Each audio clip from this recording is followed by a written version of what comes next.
ओम नमः शिवाय। प्रिय भक्तगणों, आज का प्रसंग है माता पार्वती ने भगवान शिव से पूछे 3 प्रश्न। पहला, संसार में सबसे मजबूत लाठी किसकी है? दूसरा, सज्जन और भक्त व्यक्ति दूसरों की डांट क्यों खाते हैं? तीसरा, हमारे अपने ही हमें दुख क्यों देते हैं? तो प्रिय भक्तगणों, भगवान शिव ने क्या उत्तर दिया माता पार्वती के इन 3 प्रश्नों का, तो चलिए जानते हैं। आज की यह पावन कथा भगवान शिव ने माता पार्वती को लोक कल्याण के लिए सुनाई थी। इस कथा को सुनकर जो कोई व्यक्ति इसके अनुसार आचरण करेगा तो वह निश्चित ही अपने दुखों से उबर जाएगा। इस कथा को सुनने वाले मनुष्य का जीवन आनंद से भर जाएगा, उसके सारे दुख दर्द दूर हो जाएंगे। तो चलिए शुरू करते हैं आज की यह पावन कथा। प्रिय भक्तगणों, यदि आपने अभी तक हमारे चैनल को सब्सक्राइब नहीं किया है तो प्लीज़ सब्सक्राइब कर ले और वीडियो को लाइक करें और कमेंट में हर हर महादेव जरूर लिखें। एक समय की बात है, एक बार माता पार्वती की परम भक्त माता पार्वती की घोर तपस्या कर रही थी। माता पार्वती अपनी उस भक्त की भक्ति से प्रसन्न होकर उसके पास पृथ्वीलोक पर आती है और संसार की दशा देखकर माता पार्वती का मन दुखी हो जाता है और वह वापस कैलाश पर्वत पर जाकर भगवान शिव से कहती हैं, हे प्रभु, मेरे मन में बहुत सी चिंताएं हैं, मेरे मन में बहुत सारे प्रश्न हैं जो कि मैं आपसे पूछना चाहती हूँ और उनका समाधान चाहती हूँ। भगवान भोलेनाथ ने माता पार्वती से कहा, हे गौरी, आप तो समस्त सृष्टि की जननी हैं, आप इस सृष्टि की माता हो, आपसे भला कोई बात कैसे छिपी रह सकती है? इस पर माता पार्वती ने कहा, हे स्वामी, आज मैं पृथ्वीलोक पर गई थी, उससे मेरे मन में न जाने कितने प्रश्न उठ खड़े हुए हैं। हे प्रभु, आप कृपा करके उनमें से सबसे महत्वपूर्ण 3 प्रश्नों का उत्तर दीजिए। माता पार्वती की बातों को सुनकर भगवान शिव ने फिर से कहा, हे देवी, अगर आप जानना चाहते हो तो मैं अवश्य ही आपके प्रश्नों का उत्तर दूंगा। मुझे बताइए, आपके मन में कौन से प्रश्न उठ रहे हैं जिनके कारण आप इतनी व्याकुल हो रही हैं? माता पार्वती ने कहा, हे भोलेनाथ, मेरा पहला प्रश्न है, संसार में सबसे मजबूत लाठी किसकी है? दूसरा प्रश्न है, सज्जन और भक्त व्यक्ति दूसरों की डांट क्यों खाते हैं? तीसरा प्रश्न, हमारे अपने ही हमें दुख क्यों देते हैं? माता पार्वती के प्रश्नों को सुनकर भगवान भोलेनाथ ने कहा, हे देवी, जो मैं आपसे कहने जा रहा हूँ उसे ध्यान से सुनिएगा। आपको मैं 3 कथा सुनाऊंगा, उन तीनों कथाओं में आपको आपके प्रश्नों के उत्तर मिल जाएंगे और जो भी मनुष्य इन कथाओं को सुनेगा वह अपने जीवन में सभी दुख और संकटों से मुक्ति पालेगा, उसे अपने जीवन में अपार सुख की अनुभूति होगी। तो मैं अब आपको पहली कथा सुनाता हूँ जिसमें आपको आपके पहले प्रश्न का उत्तर मिलेगा। एक राजा बड़ा ही धर्मात्मा, न्यायप्रिय और भगवान का परम भक्त था। उसने ठाकुर जी का मंदिर बनवाया और एक ब्राह्मण को उसका पुजारी नियुक्त किया। वह ब्राह्मण बड़ा ही सदाचारी, धर्मात्मा और संतोषी था। वह राजा से कभी कोई याचना नहीं करता था। राजा भी उस ब्राह्मण के स्वभाव से बड़े खुश थे। उस ब्राह्मण को उसी मंदिर में पूजा करते हुए 20 साल गुजर गए। उसने राजा से कभी भी किसी भी प्रकार का प्रश्न नहीं किया। राजा का एक पुत्र था। राजा ने उसे बड़ी अच्छी शिक्षा दी और उसे विद्वान बनाया। राजा का पुत्र जब बड़ा हुआ तो एक बहुत ही सुंदर कन्या के साथ उसका विवाह कर दिया। जिस दिन राजकुमार राजकन्या को अपने राजमहल में लाया, उसी रात राजकुमारी को रात्रि में नींद नहीं आई और वह इधर उधर घूमने लगी। जब वह अपने पति के पलंग के पास आई तब वह देखती है कि हीरे जवाहरात से जड़ी एक तलवार पड़ी है।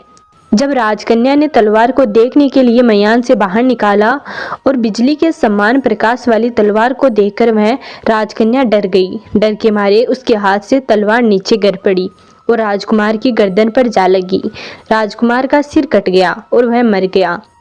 राजकन्या को अपने पति के मरने का बहुत दुख हुआ। वह परमेश्वर से प्रार्थना करने लगी कि भगवान, मुझसे अचानक यह पाप कैसे हो गया? पति की मृत्यु मेरे ही हाथों हो गई। भगवान, आप तो जानते हैं यह मैंने जानबूझकर नहीं किया, परंतु मैं सभा में सत्य नहीं बता सकती क्योंकि इस बात पर कोई भी विश्वास नहीं करेगा। प्रातःकाल जब पुजारी कुएं पर स्नान करने आया तब राजकन्या ने उसको देखकर विलाप करना शुरू कर दिया और इस प्रकार से कहने लगी कि मेरे पति को कोई मार गया। लोग इकट्ठा होने लगे और राजा साहब वहां जाकर सबको पूछने लगे कि किसने मेरे पुत्र को मारा है। राजकुमारी ने कहा, मैं जानती तो नहीं वह कौन है, किंतु मैंने उसे ठाकुर जी के मंदिर में जाते हुए देखा था। राजा के साथ सभी लोग ठाकुर जी के मंदिर में गए तो ब्राह्मण को पूजा करते हुए देखा। राजा ने उसको पकड़ लिया और पूछा कि तुमने राजकुमार को क्यों मारा। ब्राह्मण ने कहा, मैं राजकुमार को क्यों मारूंगा, मैं तो कभी उसके राजमहल में भी नहीं गया हूँ, मुझे तो उनके कक्ष का भी पता नहीं है। इसमें तो ईश्वर ही साक्षी है। बिना देखे ऐसे ही हर किसी पर अपराध का दोष लगाना ठीक नहीं है। इसके बाद भी ब्राह्मण बहुत कुछ कहता है, लेकिन किसी ने भी उसकी बात का विश्वास नहीं किया। कोई कुछ कहता तो कोई कुछ कहता, लेकिन राजा के मन में यह सवाल आ रहा था कि यह ब्राह्मण निर्दोष है। लेकिन सभी के कहने पर राजा ने भी ब्राह्मण को दोषी मान लिया। राजा ने ब्राह्मण से कहा कि जिस हाथ से तूने मेरे पुत्र को तलवार से मारा है, तेरा वही हाथ काटने का आदेश देता हूँ। ऐसा कहकर राजा ने उसका हाथ कटवा दिया। इस पर ब्राह्मण बड़ा दुखी हुआ और राजा को अधर्मी राजा कहकर उस राज्य को छोड़कर चला गया और वह दूसरे राज्य में जाकर खोज करने लगा कि कोई विद्वान ज्योतिषी मिले तो बिना किसी अपराध के कारण हाथ काट देने का कारण मैं उनसे पूछूंगा। खोजते खोजते उसे किसी ने बताया कि काशी में एक विद्वान ज्योतिषी रहते हैं। तब वह उनके घर पहुंचा तो उसने देखा कि ज्योतिषी कहीं बाहर गए हुए थे। ब्राह्मण ने उनकी पत्नी से पूछा, माताजी ज्योतिषी महाराज कहाँ गए हैं? तब न जाने कितने अपशब्द ज्योतिषी की पत्नी ने उनके लिए कहे, जिनको सुनकर ब्राह्मण हैरान हो गया और मन ही मन कहने लगा कि मैं तो अपने हाथ काटने का कारण पूछने आया था, परंतु अब इनका ही हाल पहले पूछूंगा। इतने में ज्योतिषी जी आ गए। घर में प्रवेश करते ही ज्योतिषी जी की पत्नी ने उनको अपशब्द कहना प्रारंभ कर दिया और उनका तिरस्कार किया, परंतु ज्योतिषी जी चुप रहे और अपनी पत्नी से कुछ नहीं कहा। ब्राह्मण को देखकर ज्योतिषी ने कहा कि यह ब्राह्मण देवता कैसे आना हुआ। आगे बताते हुए भगवान शिव कहते हैं कि ब्राह्मण कहता है कि आया तो था अपने बारे में पूछने, लेकिन पहले आपका हाल बताइए कि आपकी पत्नी आपका इतना तिरस्कार क्यों करती है, जो किसी से भी सहा नहीं जा सकता, और आप क्यों सह लेते हैं, इसका कारण क्या है? ज्योतिषी जी ने कहा, यह मेरी स्त्री नहीं, मेरे कर्म हैं। दुनिया में जिसको भी देखते हो, अर्थात भाई, पुत्र, शिष्य, पिता, गुरु, संबंधी जो भी हैं, सब अपना कर्म ही तो है। यह स्त्री नहीं है, यह मेरा किया हुआ कर्म है और यह भोगना ही पड़ेगा। और मैं कभी भी अपनी स्त्री की बुराई भी नहीं करता ताकि आगे इस कर्म का फल ना भोगना पड़े। तब ब्राह्मण ने कहा, महाराज आपने क्या कर्म किया था? ब्राह्मण के वचनों को सुनकर ज्योतिषी ने कहना आरंभ किया कि पूर्व जन्म में मैं कौवा था और यह जो भी मेरी पत्नी है वह एक गधी थी। उसकी पीठ पर एक घाव था। मैं उस घाव की पीड़ा से बहुत दुखी रहती थी और बहुत कमजोर भी हो गई थी। मेरा स्वभाव बड़ा ही दुष्ट था, इसलिए मैं उसके घाव में चोंच मारकर उसे बहुत ज्यादा दुख देता था। जब दर्द के कारण यह तड़पती थी तो इसकी हालत देखकर मैं बड़ा खुश होता था। मेरे डर के कारण ही यह बाहर नहीं निकलती थी, किंतु मैं उसको ढूंढता फिरता और जहाँ भी मिलती उसे वहाँ दुख देता था। आखिर मेरे द्वारा बहुत सताए जाने पर वह गांव से 10-12 मील दूर जंगल में चली गई। वहाँ गंगा जी के किनारे हरी हरी घास खाकर और मेरी चोंच से बचकर सुखपूर्वक अपना जीवन व्यतीत करने लगी।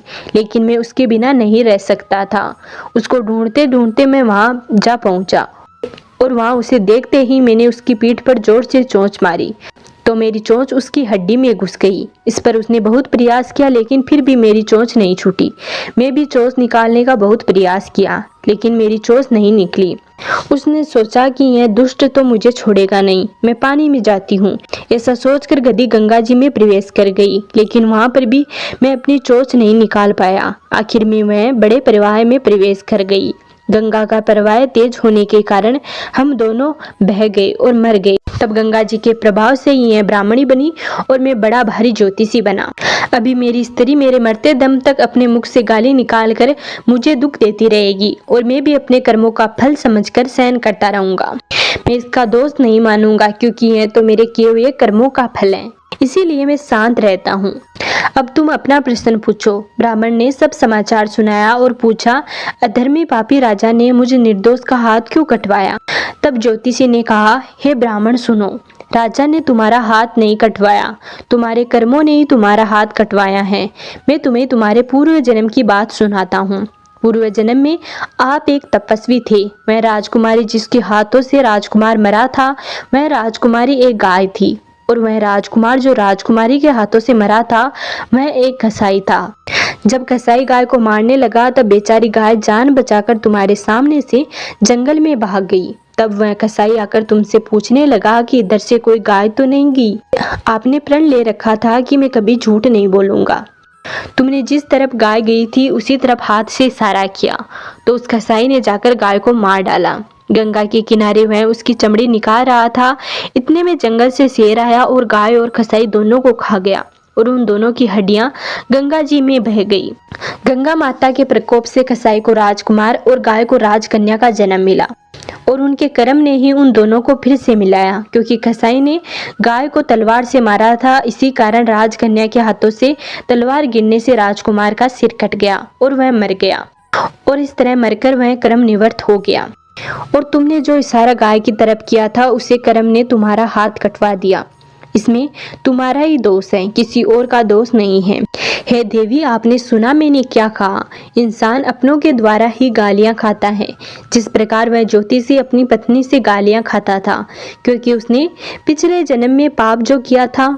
दूसरा प्रश्न है, संसार में सबसे मजबूत लाठी किसकी है? तो इसका उत्तर इस कहानी में है जो मैं तुम्हें अब सुनाने जा रहा हूँ।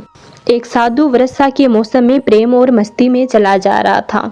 इस दौरान उसने एक मिठाई की दुकान को देखा जहां एक कढ़ाई में गरम गरम दूध उबला जा रहा था और दूसरी कढ़ाई में गरम गरम जलेबियां तैयार हो रही थी।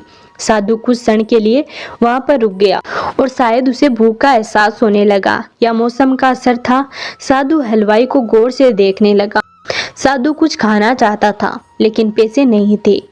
उसे हलवाई ने जब साधु को देखा तो उसे गरम गरम दूध और गरम गरम जलेबी उस साधु को दे दी। साधु जलेबियों को दूध के साथ खाकर उस हलवाई के लिए हाथ जोड़कर प्रार्थना करने लगा और आगे चल दिया। साधु बाबा का पेट भर चुका था। दुनिया के दुखों से बेपरवाह है, एक नए जोश से बारिश के गंदे पानी के छींटे उड़ाता हुआ चला जा रहा था। इस बात से अनजान कि एक नवविवाहित जोड़ा वर्षा के जल से बचते हुए उनके पीछे पीछे चले आ रहे थे। तभी साधु वर्षा के गंदे पानी में जोर से उछला, जिससे पानी के छींटे पीछे पीछे आ रहे नवविवाहित स्त्री के कपड़ों पर जा लगे। उस स्त्री के कीमती कपड़े कीचड़ से लथपथ हो गए। साधु हक्का बक्का होकर उन्हें देख रहा था। उस युवती के पति ने साधु को पकड़ लिया। उस स्त्री ने आगे बढ़कर अपने पति के हाथों से उस साधु को छुड़ाना चाहा, लेकिन अपने पति के गुस्से को देखकर वह पीछे हटने के लिए मजबूर हो गई। राह चलते राहगीर भी उन्हें देख रहे थे, लेकिन युवा के गुस्से को देखकर किसी में इतनी हिम्मत नहीं हुई कि उन्हें रोक सके। आखिरकार उस युवक ने जवानी के नशे में चूर उस साधु को एक थप्पड़ जड़ दिया, जिससे साधु लड़खड़ाता हुआ नीचे गिर गया। साधु को नीचे गिरा हुआ देखकर वह युवक मुस्कुराते हुए वहां से चला गया। वह युवा जोड़ा अपनी मस्ती में आगे की ओर चल दिया। थोड़ी दूर चलने के बाद वो दोनों अपने घर पहुंच गए। युवक अपनी पत्नी से हंसी मजाक करता हुआ घर की सीढ़ियों पर चढ़ रहा था। बारिश के कारण सीढ़ियों पर फिसलन हो गई थी। अचानक युवक का पैर फिसल गया और सीढ़ी से नीचे गिरने लगा। तभी महिला ने जोर से चिल्लाना शुरू कर दिया और आसपास के लोग आ गए और उसे अस्पताल ले गए। युवक का सर फट गया। उसके साथ वाले लोगों ने भी उस साधु को वहां पर देखा। वह लगी हुई चोट पर मरहम कराने आया था, तो लोग आपस में कानाफूसी करने लगे कि निश्चित ही साधु ने थप्पड़ खाकर युवक को श्राप दिया है, तभी उसे चोट लगी है। युवक के साथ वाले लोगों ने यह बात सुनकर साधु को घेर लिया। एक युवक कहने लगा कि आप कैसे साधु हैं जो एक थप्पड़ के कारण युवक को श्राप दे बैठे। साधु ने कहा कि भगवान की कसम में इस युवक को श्राप नहीं दिया। आगे बताते हुए भगवान शिव कहते हैं कि उस साधु की बातों को सुनकर बाकी लोगों ने कहा, अगर आपने श्राप नहीं दिया तो ऐसा नौजवान युवक सीढ़ी से कैसे गिर गया? उसे इतनी गंभीर चोट आ गई। तब साधु ने सभी लोगों से एक अनोखा सवाल किया कि आप में से कोई इन घटनाओं के समय मौजूद था? एक युवक ने आगे बढ़कर कहा कि मैं उस घटना के समय वहां पर मौजूद था। साधु ने अगला सवाल किया कि मेरे कदमों से जो कीचड़ उछला था उसमें इस युवक के कपड़े खराब हुए थे? वह आदमी बोला, लेकिन महिला के कपड़े तो खराब हुए थे। फिर युवक ने मुझे थप्पड़ क्यों मारा? वहां खड़े सभी लोगों ने कहा, क्योंकि वह युवक उस महिला का प्रेमी था जो यह बर्दाश्त नहीं कर सका कोई भी उसकी प्रेमिका के कपड़े गंदे करे, इसलिए उस युवक ने आपको मारा। तभी सभी की बात सुनकर साधु ने बुलंद आवाज में कहा, मैंने कभी भी किसी को कोई श्राप नहीं दिया, लेकिन कोई है जो मुझसे प्रेम करता है। अगर उसका प्रेमी सहन नहीं कर सकता तो मेरे प्रेमी तो प्रभु हैं, उनको कैसे बर्दाश्त होगा कि कोई मुझे मारे। मेरा प्रेमी तो इतना शक्तिशाली है कि दुनिया का बड़े से बड़े राजा उनकी लाठी से डरता है। उस परमात्मा की लाठी दिखती नहीं है और आवाज भी नहीं करती है, लेकिन पड़ती है तो बहुत दर्द देती है। किसी को चोट पहुंचाना खुद चोट खाने की तैयारी करना है। मनुष्य को बुरे कर्मों से डरना चाहिए, क्योंकि ईश्वर की लाठी में आवाज नहीं होती है, लेकिन सबसे मजबूत लाठी ईश्वर की होती है। उसे ना कोई तोड़ सकता है, ना ऊपर पड़ने से कोई रोक सकता है। हे देवी, आपके दूसरे प्रश्न का उत्तर आपको मिल गया होगा। ईश्वर की लाठी सबसे मजबूत और सबसे श्रेष्ठ है। हे देवी, आपको उत्तर मिल गया होगा। हमारे अपने ही हमें दुख क्यों देते हैं? जो भी व्यक्ति के साथ घटित होता है उसके कर्म के अनुरूप ही होता है। भगवान शिव की बातें सुनकर माता पार्वती अति संतुष्ट हुई। तो प्रिय भक्तगणों, इस प्रकार से भगवान शिव ने माता पार्वती के 3 प्रश्नों का उत्तर दिया। उम्मीद करती हूँ आपको यह कहानी बहुत ही पसंद आई होगी। अगर आपको यह कहानी पसंद आई है तो आप कमेंट में हर हर महादेव जरूर लिखिए और ऐसी वीडियो के लिए हमारे चैनल को जरूर सब्सक्राइब करें।